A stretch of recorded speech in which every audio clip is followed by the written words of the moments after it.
ആകാശവാണി.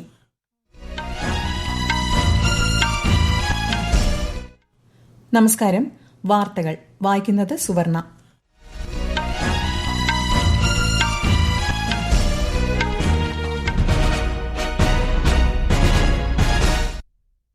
പ്രധാന വാർത്തകൾ. ഒഡീഷയിലെ ഭുവനേശ്വറിൽ നടക്കുന്ന 18ാമത് പ്രവാസി ഭാരതീയ ദിവസ് സമ്മേളനത്തിൽ രാഷ്ട്രപതി ദ്രൌപദി മുർമു ഇന്ന് പങ്കെടുക്കും. പ്രവാസി ഭാരതീയ പുരസ്കാരങ്ങളും വിതരണം ചെയ്യും.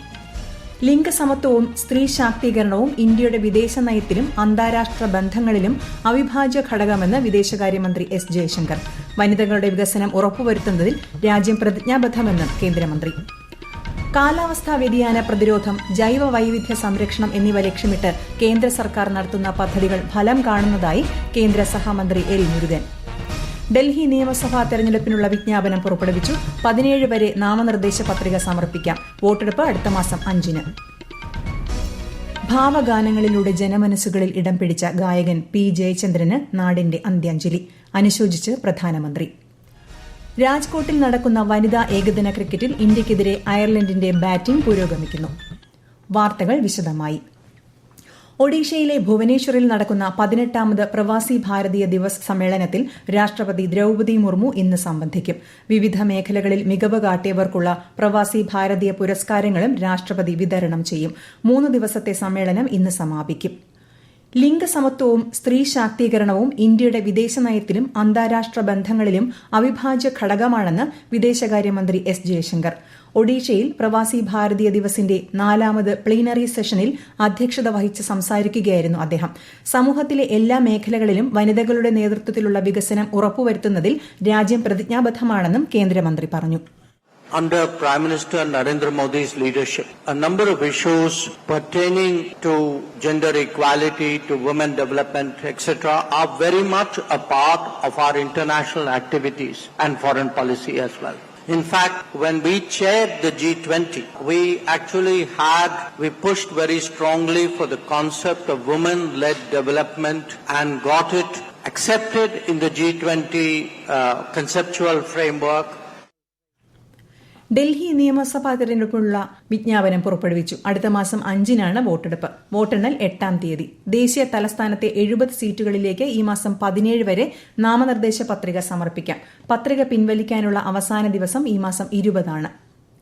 ഈ മാസം 13-ന് ഉത്തർപ്രദേശിലെ പ്രയാഗ്രാജിൽ ആരംഭിക്കുന്ന മഹാകുംഭമേളയ്ക്കായുള്ള ഒരുക്കങ്ങൾ അവസാനഘട്ടത്തിൽ.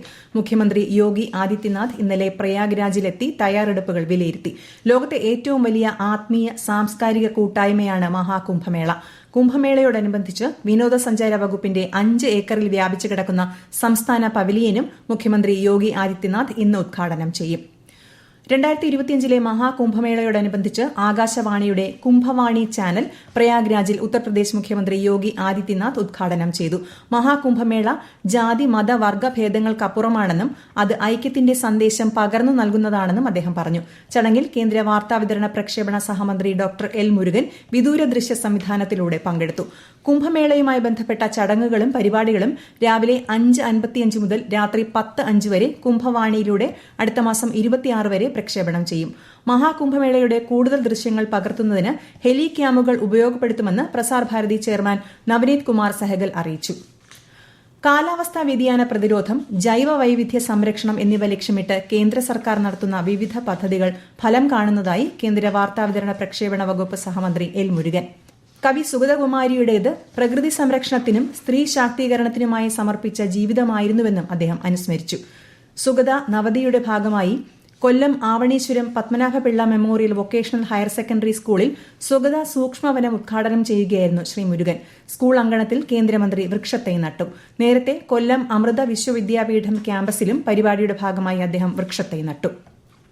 മലയാളികളുടെ മനസ്സിൽ ചിരപ്രതിഷ്ഠ നേടിയ ഭാവഗായകൻ പി ജയചന്ദ്രന് നാടിന്റെ അന്ത്യാഞ്ജലി. ഇന്നലെ രാത്രി അന്തരിച്ച പ്രിയ ഗായകന്റെ ഭൌതിക ശരീരം തൃശൂർ സംഗീത നാടക അക്കാദമി വളപ്പിൽ പൊതുദർശനത്തിന് വച്ചിരിക്കുകയാണ്. പ്രമുഖർ അടക്കം ആയിരക്കണക്കിന് ഗാന ആസ്വാദകരാണ് അദ്ദേഹത്തിന് അന്ത്യാഞ്ജലി അർപ്പിക്കാനെത്തുന്നത്. സംസ്ഥാന സർക്കാരിന് വേണ്ടി മന്ത്രിമാരായ കെ രാജൻ, ആർ ബിന്ദു എന്നിവർ പുഷ്പചക്രം അർപ്പിച്ചു. രാവിലെ 8 മണിയോടെ പൂങ്കുന്നത്തെ വീട്ടിലെത്തിച്ച ഭൌതിക ശരീരം അവിടുത്തെ ചടങ്ങുകൾക്ക് ശേഷമാണ് സംഗീത നാടക അക്കാദമി വളപ്പിലേക്ക് കൊണ്ടുവന്നത്. ഇവിടെ നിന്നും ഭൌതിക ശരീരം പൂങ്കുന്നത്തെ വീട്ടിലേക്ക് കൊണ്ടുപോകും. സംസ്കാരം നാളെ എറണാകുളം പറവൂർ ചേന്ദമംഗലത്തെ വീട്ടുവളപ്പിൽ നടക്കും. പിന്നണി ഗായകൻ പി ജയചന്ദ്രന്റെ നിര്യാണത്തിൽ പ്രധാനമന്ത്രി നരേന്ദ്രമോദി അഗാധമായ ദുഃഖം രേഖപ്പെടുത്തി. വിവിധ ഭാഷകളിലുള്ള പി ജയചന്ദ്രന്റെ ഗാനങ്ങൾ വരും തലമുറയെയും സ്വാധീനിക്കുമെന്ന് അദ്ദേഹം സമൂഹമാധ്യമ പോസ്റ്റിൽ കുറിച്ചു. ഈ വാർത്തകൾ ആകാശവാണിയിൽ നിന്ന്. ആകാശവാണി വാർത്തകളും വാർത്താധിഷ്ഠിത പരിപാടികളും all India radio news Thiruvananthapuram YouTube ചാനലിലും all India radio news Thiruvananthapuram Facebook പേജിലും AR News_ തിരുവനന്തപുരം ഇൻസ്റ്റഗ്രാം അക്കൌണ്ടിലും AR News_TVM X ഹാൻഡിലും ലഭ്യമാണ്. ഡൽഹിയിലെ സ്കൂളുകളിൽ ബോംബ് ഭീഷണി സന്ദേശം നൽകിയ 12ാം ക്ലാസ്സുകാരനെ പോലീസ് പിടികൂടി. കഴിഞ്ഞ ദിവസങ്ങളിൽ വിവിധ സ്കൂളുകളിൽ ബോംബ് ഭീഷണിയുമായി 23 ഇമെയിൽ സന്ദേശങ്ങളാണ് കുട്ടി അയച്ചത്. കേന്ദ്ര റെയിൽവേ മന്ത്രി അശ്വിനി വൈഷ്ണവ് ചെന്നൈയിലെ ഇന്റഗ്രൽ കോച്ച് ഫാക്ടറി സന്ദർശിച്ച് പ്രവർത്തനങ്ങൾ വിലയിരുത്തി. അമൃത് ഭാരത് കോച്ചുകൾ ഉൾപ്പെടെ വികസന കാര്യങ്ങൾ സംബന്ധിച്ച് അദ്ദേഹം ഉദ്യോഗസ്ഥരുമായി ആശയവിനിമയം നടത്തി. കുറഞ്ഞ വരുമാനമുള്ളവർക്കായി 50 പുതിയ ട്രെയിനുകൾ 2 വർഷത്തിനുള്ളിൽ സർവീസ് തുടങ്ങുമെന്ന് അദ്ദേഹം പറഞ്ഞു. ये वर्जन 2 है अमृत भारत ट्रेन का.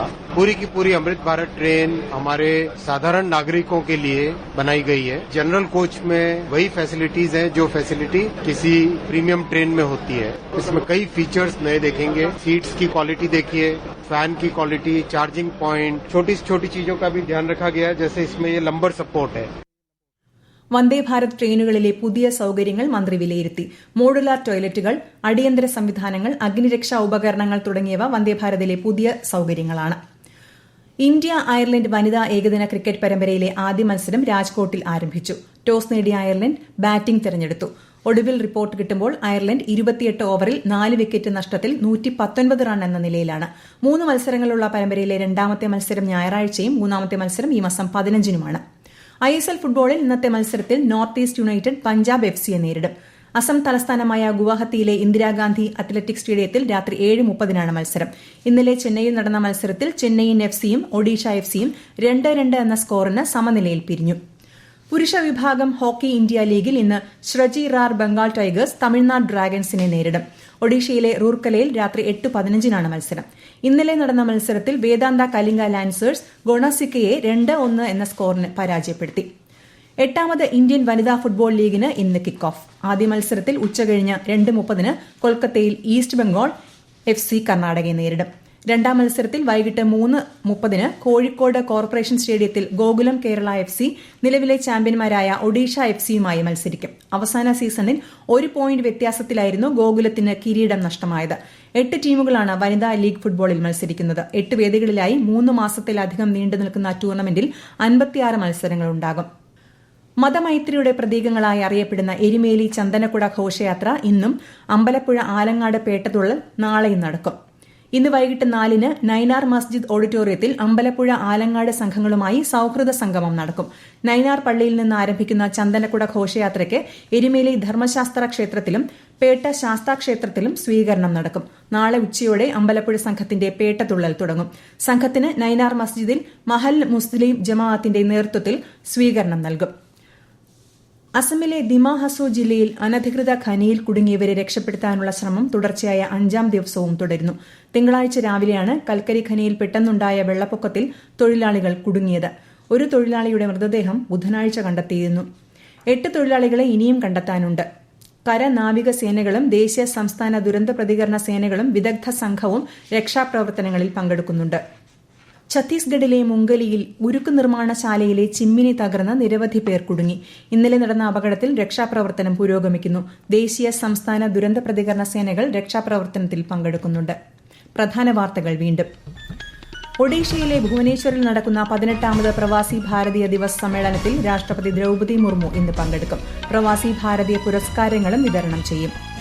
ലിംഗസമത്വവും സ്ത്രീ ശാക്തീകരണവും ഇന്ത്യയുടെ വിദേശനയത്തിലും അന്താരാഷ്ട്ര ബന്ധങ്ങളിലും അവിഭാജ്യ ഘടകമെന്ന് വിദേശകാര്യമന്ത്രി S. ജയശങ്കർ. വനിതകളുടെ വികസനം ഉറപ്പുവരുത്തുന്നതിൽ രാജ്യം പ്രതിജ്ഞാബദ്ധമെന്നും കേന്ദ്രമന്ത്രി. കാലാവസ്ഥാ വ്യതിയാന പ്രതിരോധം, ജൈവ വൈവിധ്യ സംരക്ഷണം എന്നിവ ലക്ഷ്യമിട്ട് കേന്ദ്ര സർക്കാർ നടത്തുന്ന പദ്ധതികൾ ഫലം കാണുന്നതായി കേന്ദ്ര സഹമന്ത്രി L. മുരുകൻ. ഡൽഹി നിയമസഭാ തെരഞ്ഞെടുപ്പിനുള്ള വിജ്ഞാപനം പുറപ്പെടുവിച്ചു. 17 വരെ നാമനിർദ്ദേശ പത്രിക സമർപ്പിക്കാം. വോട്ടെടുപ്പ് അടുത്ത മാസം 5-ന്. ഭാവഗാനങ്ങളിലൂടെ ജനമനസ്സുകളിൽ ഇടം പിടിച്ച ഗായകൻ P. ജയചന്ദ്രന് നാടിന്റെ അന്ത്യാഞ്ജലി. അനുശോചിച്ച് പ്രധാനമന്ത്രി. രാജ്കോട്ടിൽ നടക്കുന്ന വനിതാ ഏകദിന ക്രിക്കറ്റിൽ ഇന്ത്യയ്ക്കെതിരെ അയർലൻഡിന്റെ ബാറ്റിംഗ് പുരോഗമിക്കുന്നു. വാർത്തകൾ കഴിഞ്ഞു. അടുത്ത വാർത്താ പ്രക്ഷേപണം വൈകുന്നേരം 6:30.